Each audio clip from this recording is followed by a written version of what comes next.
Hi and welcome to this video on releasing the spare wheel on a Peugeot 206.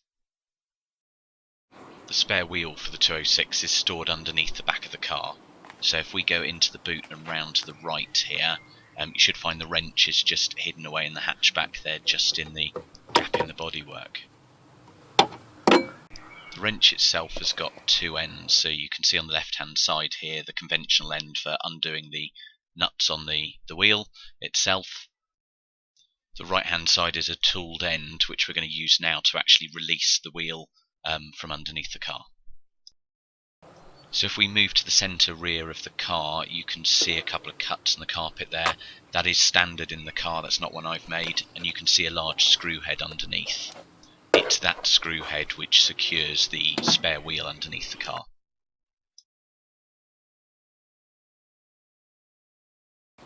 So if we take a look from the rear of the car, just go underneath here, you'll find the spare wheel, as you can see there, sat in effectively a metal cage.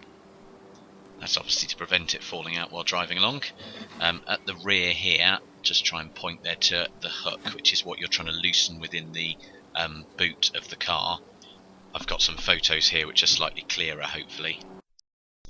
This photo's taken with the camera resting against my left rear tyre, so the right hand side of the screen is the rear of the car. So you can see the hook on the right hand side there, which is the rear of the cage itself. On the front of the cage is in fact hinged, so you can't do anything with that. What you're looking to do is release the hook that's at the rear of the cage, and that actually allows you to tilt it downwards and lift the tyre out. So if we go back into the boot again, just lift this cut in the carpet there.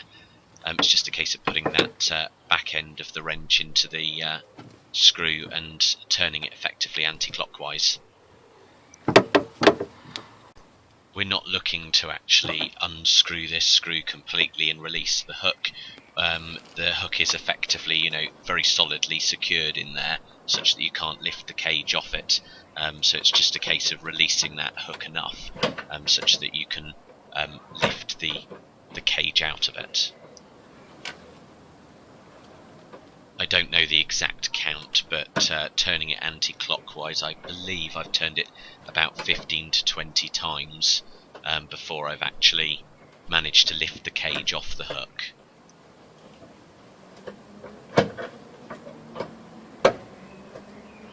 It's really just a case of undoing it a reasonable amount and having a go, really, and then re-loosening a little bit further if it's not been sufficient.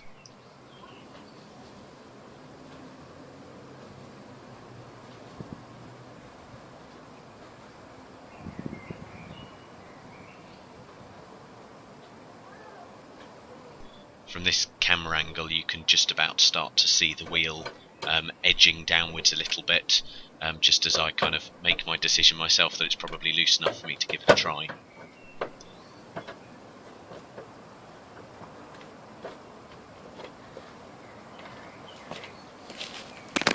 So if we take a look underneath, I'll just fast forward through some of this video as I try and get the camera in the right position.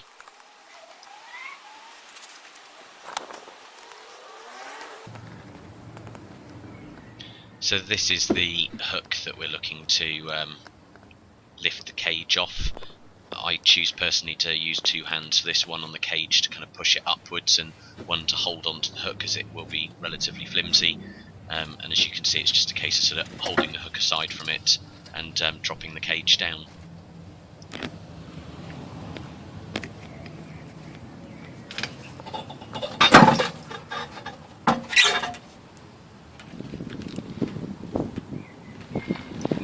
It's just a simple case of lifting the wheel out of the cage to remove it from the car.